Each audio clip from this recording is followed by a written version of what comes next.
Jan, I've got a real problem. What's your problem, Amy? I've got all this money, and I don't know what to do with it. And I'm hungry.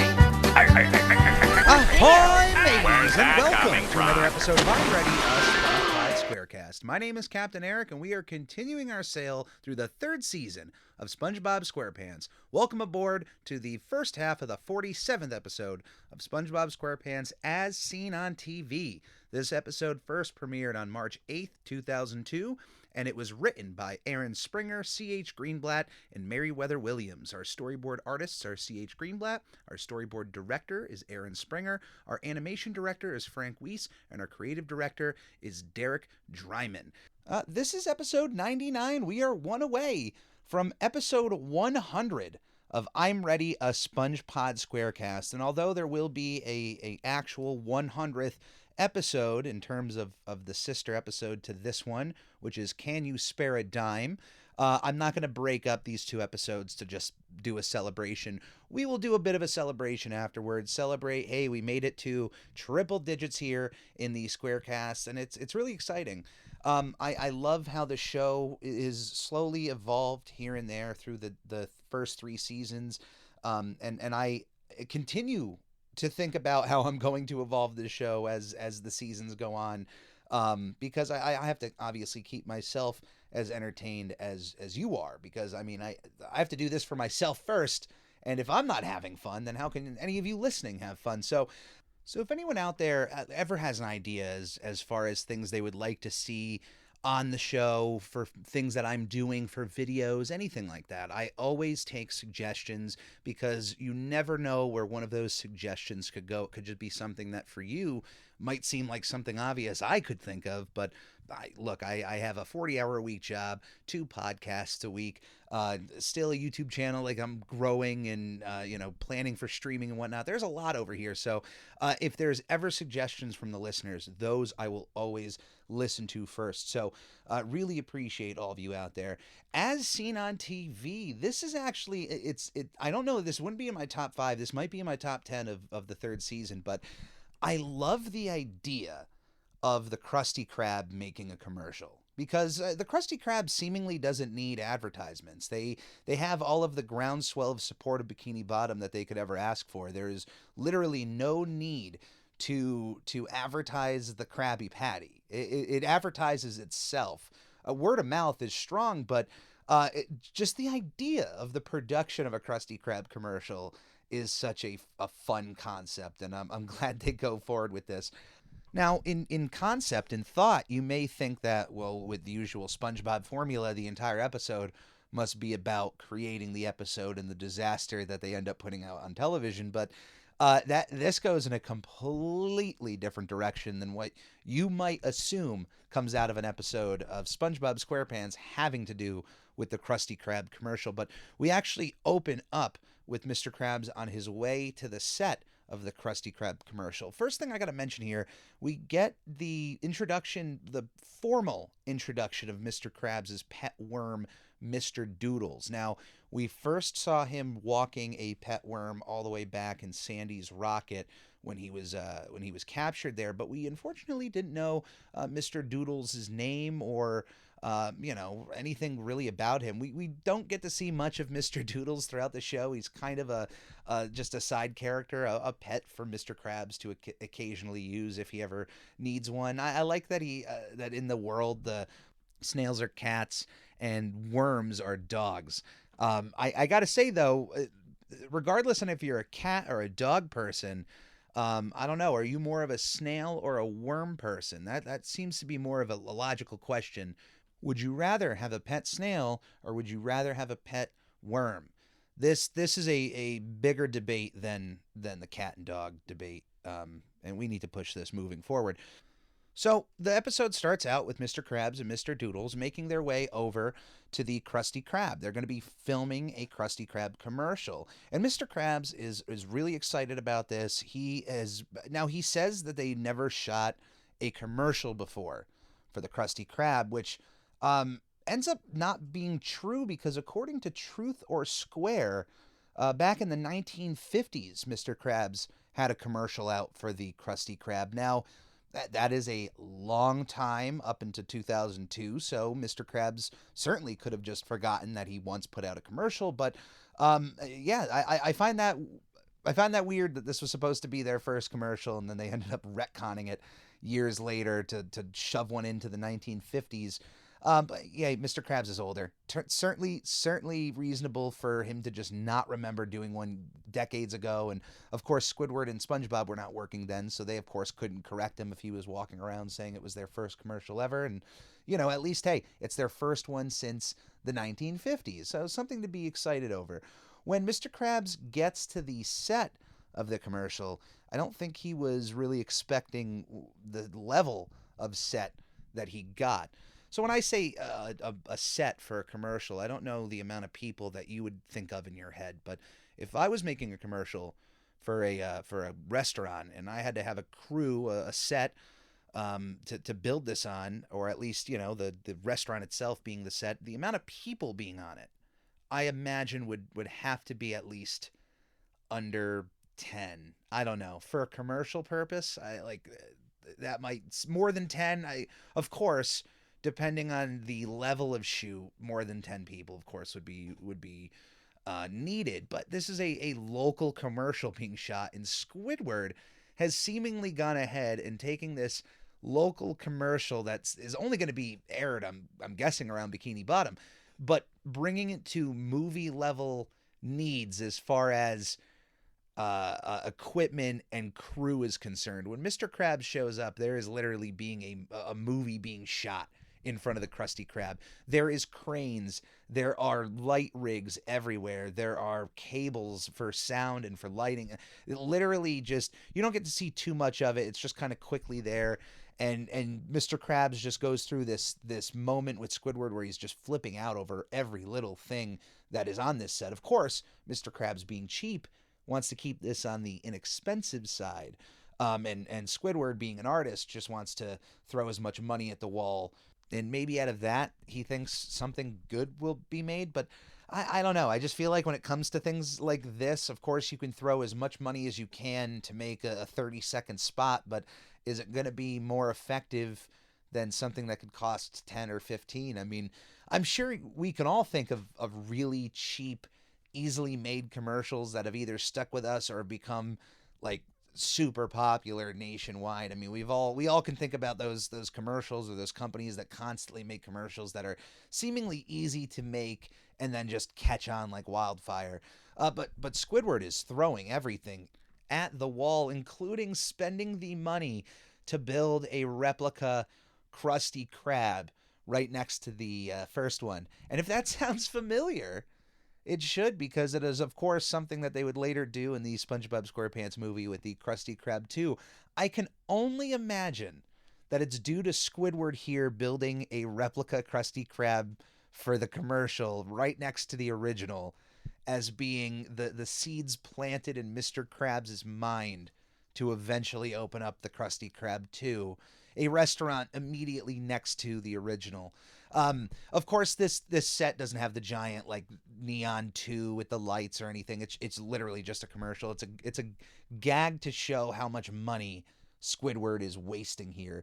Now, Mr. Krabs, of course, being as cheap as he is not interested in all these extra necessities of this commercial shoot. He knows he can do it on the cheap, and he kicks literally the entire crew away, except for the clown. Squidward had a clownfish on set. Now, when Mr. Krabs inquired why there was a clown on set, Squidward mentions that the job can get really stressful, and I'm sure that's true. Of course, when it comes to films where certain circumstances like weather just can't be changed, hey, you might have a miserable experience on set, but if you're making movies, you shouldn't be miserable. You just shouldn't. It shouldn't be happening, especially if it's your job, and if you're a director, if you're an actor, I can understand. It's always those other circumstances. I'm not saying that you can't. I'm just saying, like, in theory, like, we're getting together to make something. It shouldn't be stressful, other than the stress of the art, like the making it, but like extra stress, get that out of here, throw it away. It shouldn't be happening. Now Mr. Krabs is at least sensible enough that when he kicks the entire crew away, he knows to keep the clown, and the clown could stick around for a while. We don't unfortunately see the clown at all at any other point in the episode. I'd like to think that he at least stayed to just hang out in the set while they shot this newer commercial, but hopefully he got paid for his time, though, because as the Joker once said, if you're good at something, never do it for free. Now, where is SpongeBob during this whole situation? Well, SpongeBob was doing the most important job that Squidward could find for him to do, and that was to bury himself on the set, because, of course, SpongeBob to Squidward is not going to be useful, so yeah, just bury yourself in a hole. That's going to be the most use we could get out of you. But Mr. Krabs actually does need SpongeBob for the set, because as he just kicked everybody away, he now has the duty of filming his own commercial with the crew that he has left over, and his daughter, Pearl. He has the cheapest crew possible, he has the cheapest set possible, and he doesn't need any of these extra necessities that Squidward talks about when it comes to making this thing. And he even has a prime time slot for when this commercial is going to air, and it airs at 3:28 in the morning. Now, I don't know specifics as far as getting... I know, like, all television stations do have to pretty much air local commercials a certain percentage of the time. I think every day. I think they have to have local commercials running, and there's rules like that even for big events like the Super Bowl, where I'm sure wherever you're watching that throughout the country, all of us are going to be watching like those funny commercials, but then no matter where you are, you're going to have some area specific commercials to some businesses local to you. So I don't know as far as time wise is if this was something that when it's at 3:26, is that literally the only time slot they had for any commercials, or if that was a time slot they had for local commercials. But I'm sure those of you out there listening, if you're around my age, if you're a bit older, then throughout the 90s, you would remember that around 3 a.m. was when just so many channels would cut down to just airing infomercials. It was like they would have content up until like 2 a.m. and then they knew almost no one was watching. So they just, instead of airing their own content, just gave up massive chunks of their channel to infomercials. I guess the idea is what they're hoping people maybe fall asleep to those channels and then wake up and there's commercials already airing, or if they think, hey, the people out there who watch the same channel all the time, they're not going to change it. So if they happen to be up at 4 in the morning, well then good. Enjoy this infomercial that happens to be on. That or the George Lopez show. You would think that with hearing the news that he would be starring in a commercial, Squidward would get a little bit more behind it, but of course he doesn't. Now, we don't get to see the commercial being made. We get told that Mr. Krabs is going to do this in-house with his own crew, his own family, and that it's going to air at 3:28 a.m. Once we hear that, we are immediately thrown to 3:28 a.m. with a nice little title card, and it's SpongeBob in his house staying up with Gary to watch this commercial. Now, if I had a commercial airing at that time and I had to be up, if I obviously wasn't working the next day, I would try to stay up. But normally what I would do is go to bed, wake up, watch whatever I needed to watch, and then go back to bed. If there was something airing that was just going to disrupt my sleep if I stayed up, I would kind of work my sleep around it. But SpongeBob is not somebody, I guess, who would be able to do something like that. The excitement for him is just too high.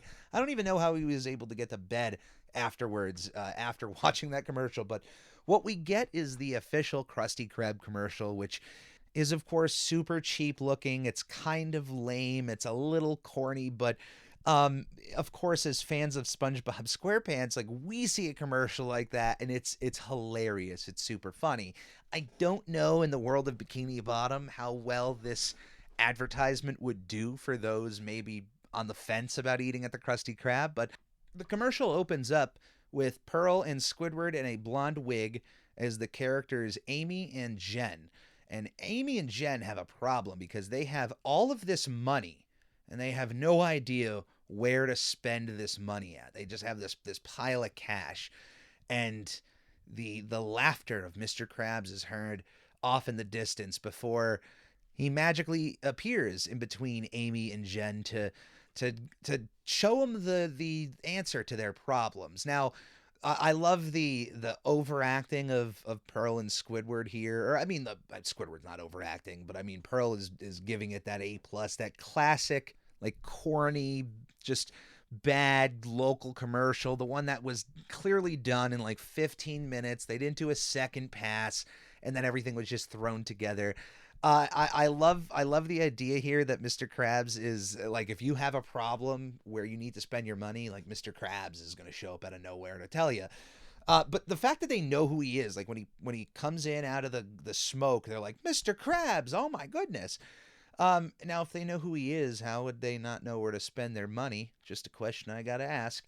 But of course, Mr. Krabs conjures himself here to let them know that he has the solution to their problem and that they need to follow him all the way to the Krusty Krab. That's right, the Krusty Krab, to get yourself a mouth-watering Krabby Patty.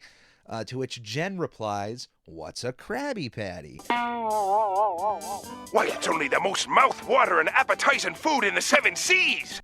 And then, of course, we follow that with some B-roll of a Krabby Patty being made, and of course, shots of Mr. Krabs with the boom mic being seen coming off of from the top of the frame.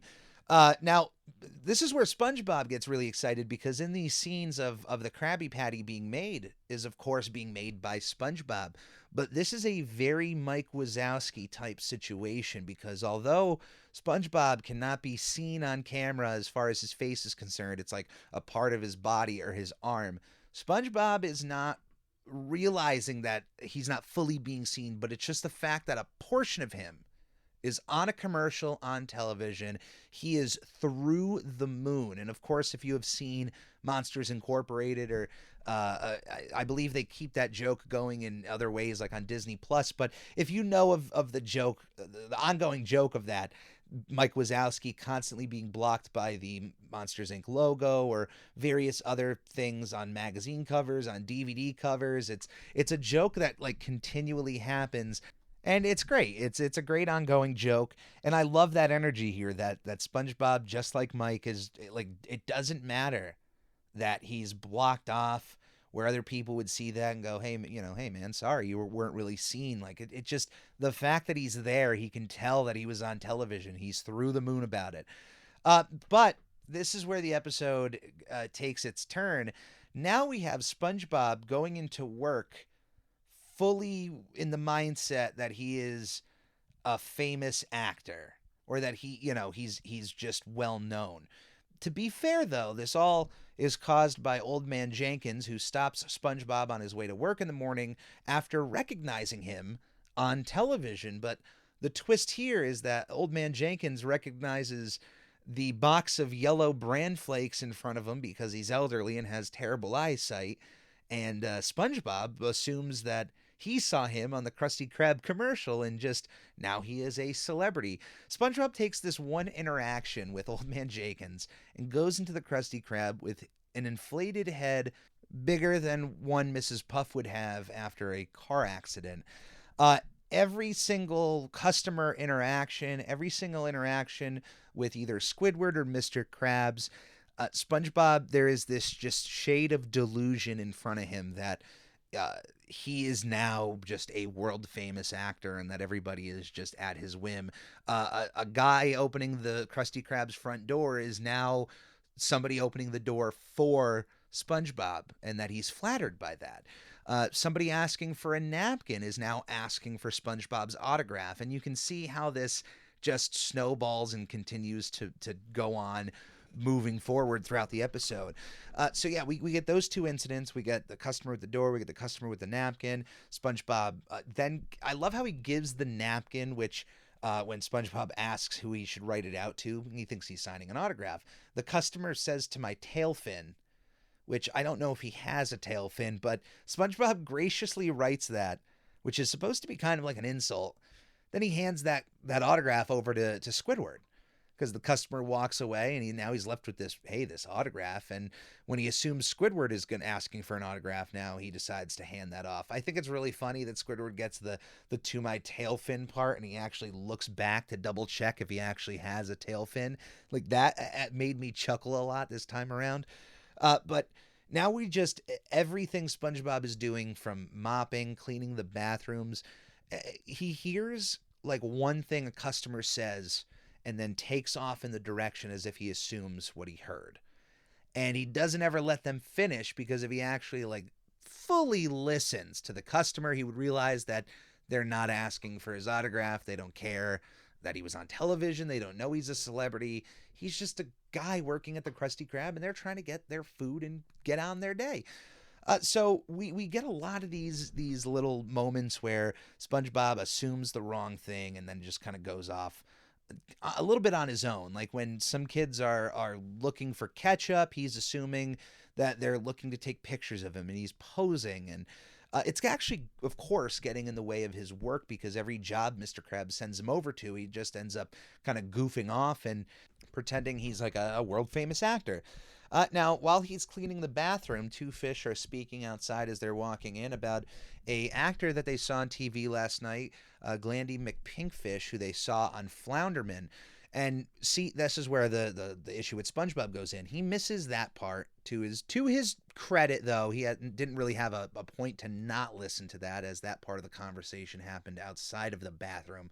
But as they're coming in, the one fish who saw Glandy at last night on Flounderman talks about, this guy's a great actor, but his singing is incredible.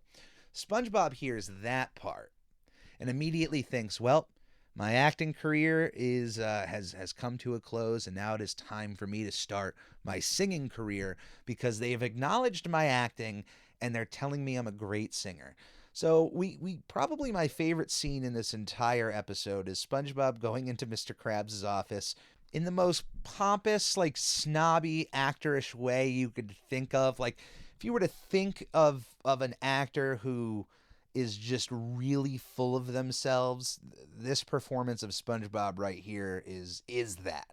He comes in and it's just like look, Krabs, baby, I know I worked here, but it's time for me to move on.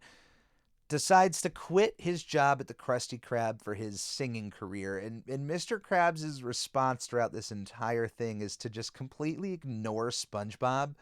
And he figures that the fumes from the Krabby Patties must be getting to his brain. So he instructs SpongeBob to borrow Squidward's gas mask and get back to work. Now, that's funny on its own. Like, the fact that Squidward has a gas mask, but also that Mr. Krabs is just like, if you're going that loopy from the fumes of the Krabby Patties, like, send that guy home for a day. Don't just throw a gas mask on him and tell him to get back to work. I know that's a classic boss thing to do, but just the idea of it seems really funny. But SpongeBob is just matching him not listening to Mr. Krabs and just continuing his singing career, which that's the thing. It's so funny. For him to think he's an actor for being in commercial is one thing, but for him to assume that he's going to have this amazing singing career when it's not like any of these people ever heard his singing. I guess he assumes he did, but he's just really delusional about this. He's on cloud nine. What we get is probably one of the more well-known songs in SpongeBob history. Something that you could easily get people to belt out by saying simply two words, and those words are striped sweater. While SpongeBob leaves Mr. Krabs' office, he is confronted by a crowd of angry customers who are there waiting for him because, of course, they are. It's a restaurant, and he is the cook. He has to make the food.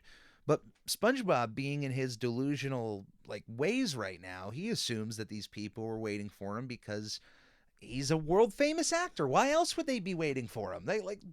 They're waiting for him to perform. And what follows is one of the best little SpongeBob ditties you could ever ask for. It's he sees a customer wearing a striped sweater and sings a song about a striped sweater that is incredibly short, but just as short as it is also memorable. It is an incredibly short but incredibly memorable little piece of SpongeBob history, the Striped Sweater song. That, of course, is not working well with the crowd. They are booing, and he knows that when the crowd boos, you gotta try something new. He makes his way into the kitchen, and he's just trying various activities to appease the crowd, and everything he's trying seems to fail. Even juggling Krabby Patties. Like, nobody wants to see that. Everybody's booing.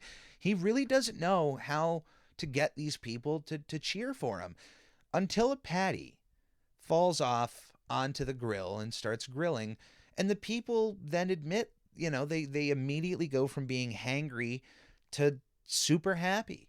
And that's what we want. And SpongeBob, it's weird because you would think like, okay, then SpongeBob just realizes that he's supposed to be a fry cook. But of course, in his delusional ways, SpongeBob then starts making Krabby Patties for all these customers as if he was like still acting. Like he still has that energy of like, this is what you want. This is everything you guys want. I'll do this for you. And even by the end, when Mr. Krabs puts his hat back on his head and it's just kind of like reassures him like, glad to have you back. And SpongeBob, like even his last line of this episode is that I should have quit fry cooking years ago for this. Like he by the end of this episode doesn't even realize that he is back to being a fry cook, that he's, I don't know, he's a celebrity again. But honestly, SpongeBob is a celebrity in town this entire time. I mean, look at right here. The simple act of frying some burgers got this crowd to cheer him, a crowd that was booing him at every corner, a crowd that probably, I mean, let's face it, in our world, probably wouldn't stick around a restaurant this long to get their food. But eventually he turned that crowd and got them on his side. And hey, he ran that momentum. And if that makes him happy at work and he doesn't have to call himself a fry cook and he has to assume he quit that crummy old job, then hey, you do you. You have to do whatever you have to do to get through the day.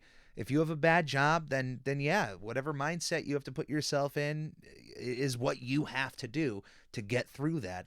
And if at the end of the day, SpongeBob just has to assume he quit that, hey, so be it. Whatever puts Krabby Patties out on the table and whatever puts money in Mr. Krabs' pocket, I'm sure is okay with him. And of course, that ends the episode, and that is As Seen on TV. I have never been a part of a commercial shoot. Now, as for me, I have appeared on television a few times, nothing in anything professional, but I've appeared on the news a few times, last time being a few years ago. It's just random stuff. It's never anything that I plan. It's just you happen to be in the right place, right time, and then there's a camera in your face asking you questions. But a couple of years ago, there was a big snowstorm up here in New England, which obviously, if you live in New England, you should know the snow months. But this must have been more snow than I guess people were expecting, because I'm sitting there, I'm standing there pumping gas. And all of a sudden, this woman comes up, this reporter who says, "Hey, can we ask you a few questions just about the weather and how things are going?" And I'm like, "Sure." So the camera comes over, and their questions, like, they clearly wanted me to be more upset about the level of snow out there, or just like the amount of work people are doing. Like, can you believe all this snow? And my response is like, well, this is New England. It's January, February. We should all be expecting this. This isn't a shocker. And later that night, when the news story aired, I watched it, taped it, and it was crazy. They interviewed like 3 or 4 people about the weather and what's been going on and the amount of snow on people's roofs, and just the amount of work people are doing. It's just all this stuff. They just want like all this negativity. They go through like 3 or 4 people who are all being interviewed, the quick little sound bites of like, this is a lot of snow. This is crazy. I've never seen this much. And then it gets to me, and they prefaced like the reporter with some B-rolls, like, and then we spoke to this young man who clearly wasn't bothered by the snow. And it was just one of my sound bites of like, that's New England. I don't know why it's such a shock to people. And they made me seem like such a jerk at this moment, but I stand by my words. It's New England. You shouldn't be shocked by the amount of snow that we get sometimes. But anyway, yeah, I've never been a part of a commercial shoot, so I've certainly been on sets. I've shot short films. I've shot films. Never a commercial, but there's something special about like that local commercial feel that I don't know, I absolutely adore. And because of that and a lot of the jokes that are in this episode, it's something that I imagine will make my top 10 of season 3. It's one of my favorites. It's an episode that has been knocking those jokes out of the park for decades. So I hope you all enjoyed that. Thank you for listening to this episode of the Squarecast. We're closing the door on episode 99, opening up episode 100 next week. So for all of you in the Ready Crew, all of you who have been on the Ready Crew, if you have since moved on and find your way coming back, welcome aboard. You are always welcome. But for anybody who has been a part of any of the listening base out there, thank you from the bottom of my heart. It means the world to me for any of you to listen to this, listen to me ramble on about Nickelodeon, SpongeBob. I hope you enjoyed out there.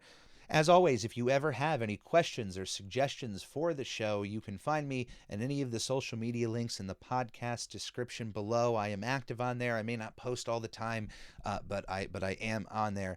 Please subscribe to the Captain Eric YouTube channel if you already haven't. That is also in the description below of this podcast, or if you're already listening to this on YouTube, welcome aboard. Just hit that subscribe button below, hit that like button, and be prepared for more content coming out to YouTube exclusively this year. I'm going to be releasing a video pretty much every month. There's going to be one coming out before the end of January, so keep an eye out on that, and truly appreciate all the love I receive over there. So thank you for listening. Everybody out there, please stay safe. Keep everybody as safe as you possibly can, and just generally try to be a good person. If you can out there in the world. There's enough negativity out there that if we can find a way to bring in some positive, then you know what? I'm ready. And with that, I'm Captain Eric signing off. We'll see you next week. I'm out of here.